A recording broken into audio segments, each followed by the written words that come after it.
Ли Чан Су бұрын полицияда жұмыс істеген. Бірақ бірнеше жыл бұрын бастық Кан Хён оны Корей мафиясына жасырын агент ретінде енгізген еді. Чан Су қылмыстық топ ішінде тез көтеріліп, бір кезде басшылардың бірі Чан Чунмен жақын дос болып алды. Бұл деңгейге жету үшін оған адам өлтіріп, алдап жүруге тура келді. Чан Суға бұл ойынның бәрі мүлде ұнамайтын.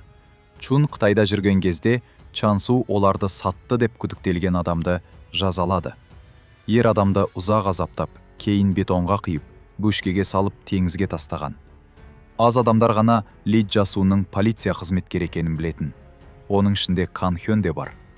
Бастық осы дерекпен Чжасунды шантаждап, ол жұмысты тастамақ болғанда тоқтатты.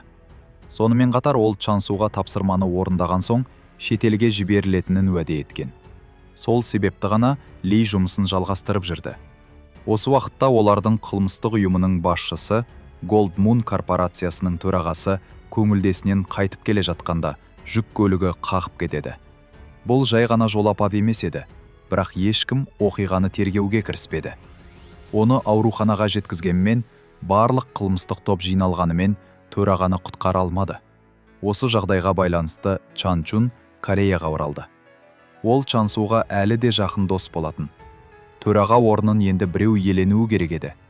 Чан Чун да үміткер болды, және шешім қабылданғанша елде қалуы тиіс еді. Бұдан бөлек тағы 2 адам үміттеніп отырды. Олардың бірін Чан Су Ки есепке алмаса да болатын. Себебі оған ешбір клан қолдау көрсетпеді. Ал екіншісі Ли Чон Джу айлакер әрі беделі мықты қарсылас болатын.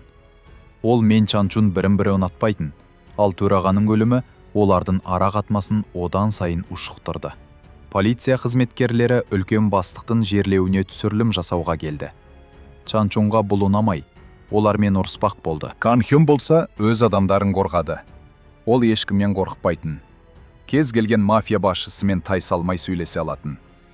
Полиция бөліміне оралған соң Кан Хён жиналысқа қатысты.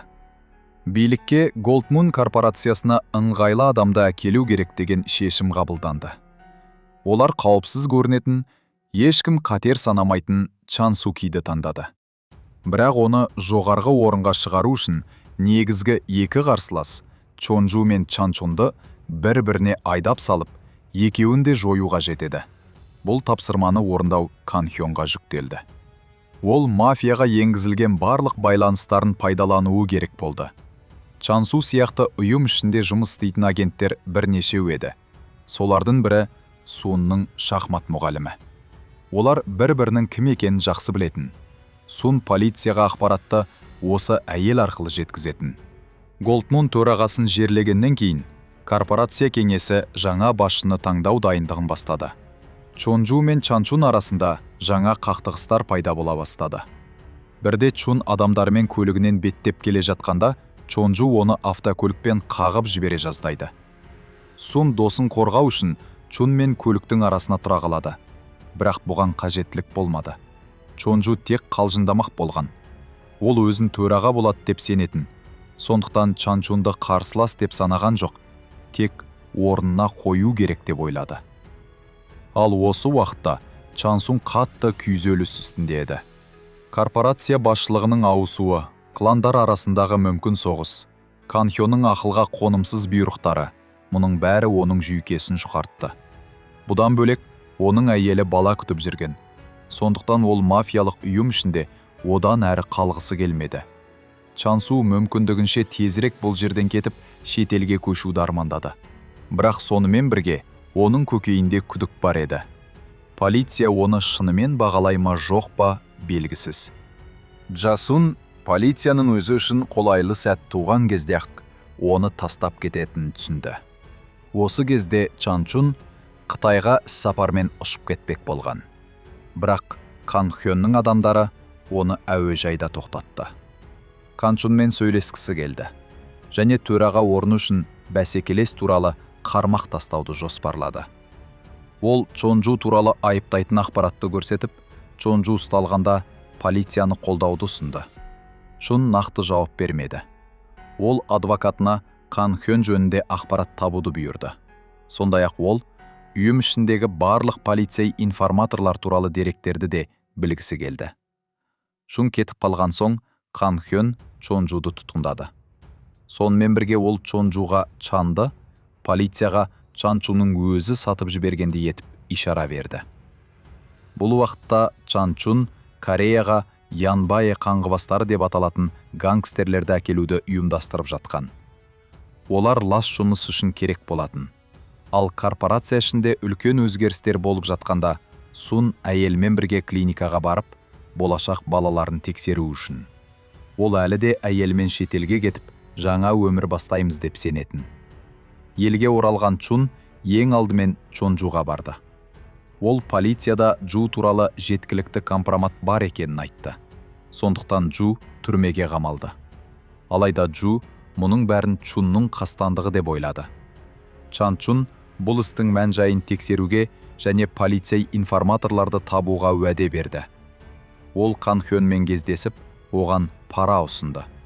Егер ол тергеуді тоқтатып, мафия жағына өтсе, үлкен ақша алатын еді. Бірақ Кан парадан бас тартты. Оның бүкіл банданы құртуға арналған өз жоспары бар болатын. Кездесуден кейін Чанчун Кан туралы мәлімет алды. Оның жекесінде корпорацияға енген полиция қызметкерлері туралы деректер де бар еді. Солардың бірі Жасунның оң қолы болатын. Сондай-ақ Сун туралы да ақпарат табылды. Бірақ Чун әзірге оған тимеуді шешті. Олар көп жылдық достар еді. Және Чанчун досын өлтіруге дайын емес болатын. Алдымен Чун Сунның шахмат мұғаліміне Янбае қаңғыбастарының бірін жібереді. Әйел Канға өзінің әшкереленгенін хабарлап үлгереді. Және қаңғыбастардың бірін өлтіріп кетеді. Алайда соңында оны ұстап алады. Олар әйелді аяусыз ұрып соғып, оны қоймаға алып келеді. Бастықтың бұйрығымен Сун да осында жетеді. Ол бір жаман жағдайдың болғанын сезіп тұрған. Чун оған жасырын полиция қызметкерлерін тапқанын айтады. Ол Сунға тыңшы әйелді көрсетеді де, содан кейін Сунның серігін, ол да полиция агенті болған, өз қолымен өлтіреді. Одан соң Чун Янбае қаңғыбастарына әйелмен ойын сауық құруға рұқсат етеді. Бірақ Сун әйелді өзі өлтіреді. Ол бұған дейін әйелдің көзіне қарап рұқсат күткендей болады. Ал әйел оған көз қарасымен иә деп белгі береді. Осыдан кейін мәйіттерді бетонға құйып, теңізге тастайды. Сол уақытта Кан Чонжумен кездесіп, корпорациядағы жағдайды түсіндіреді. Жақында жаңа төраға сайлау үшін директорлар кеңесінің жиналысы өтеді.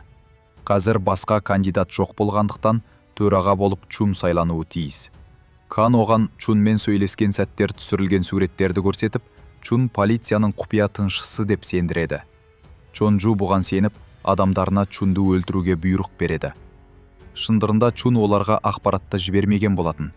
Осыдан кейін Кан Сунмен кездеседі. Ол Суннан жаңа төраға кандидатын қолдауды сұрайды. Бұл кандидат Чан Суки. Суки билікке келу үшін полициямен келісім жасаған. Ол төраға болғаннан кейін Сунның жолын ашып береді. Ал Сун Канға гангстерлер жөнінде ақпарат беруді жалғастыруы керек. Сун мұндай болашаққа риза емес, бірақ басқа амалы да жоқ. Әйтпесе ол полицияның қорғауынсыз қалады. Полиция басқармасында оның агент екенін небәрі 2 адам біледі. Бұған қоса Кан Чун да оның кім екенін білгенін айтады. Бұл Сунның өміріне тікелей қауіп. Оны кез келген сәтте өлтіріп тастауы мүмкін. Бірақ Канның жоспары іске асса, Сун аман қалады. Кан Чонжу мен Чунды бір-біріне қарсы қойып қойған. Енді Чунды жою керек. Шынында да Чунға шабуыл жасалады. Бұл гаражда болады. Чун мен оның адамдары аяусыз соққыға жығылады. Чун қашып құтылып, күзетшілері оны алып кетеді. Бірақ лифтте оғаған жаңа киллерлер тап береді. Чун шабуылды тойтарып үлгереді, бірақ ауыр жараланады. Оны ауруханаға жеткізеді.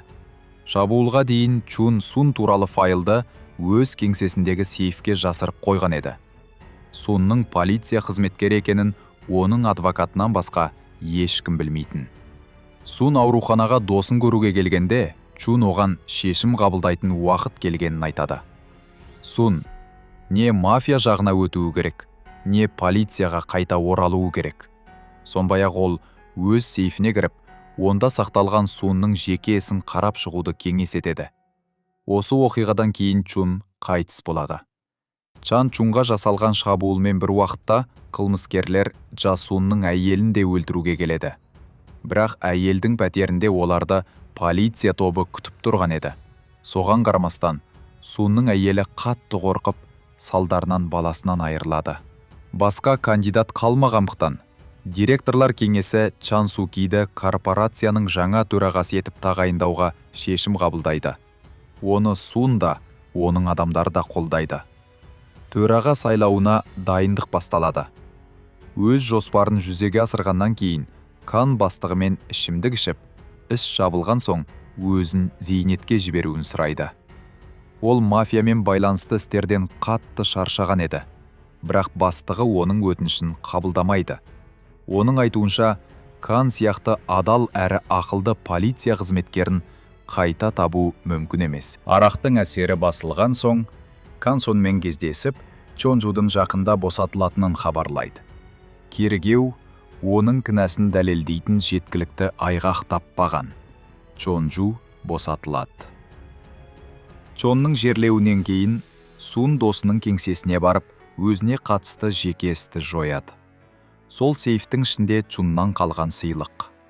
Өзі мен әйелі үшін арналған сағаттарды табады. Ол оларды тағып, қылмыстық әлеммен өз өмірін байланыстыруға шешім қабылдайды. Осы кезде Чонжу түрмеден шығады. Ешкім оны қарсы алмайды. Ол корпорация үшін енді пайдасыз адам екенін түсінеді. Оның билігі де, артықшылықтары да жоқ.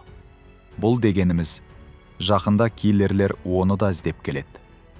Өзін күшті сезінген Чан Су Ки жеке қарулы адамдарын жинап алған. Ол билігінің Кан Хёнға тәуелді екенін біледі. Ал полицияда корпорацияға жасырын кірген екі агент бар кезде Су Ки өзін қауіпсіз сезінбейді.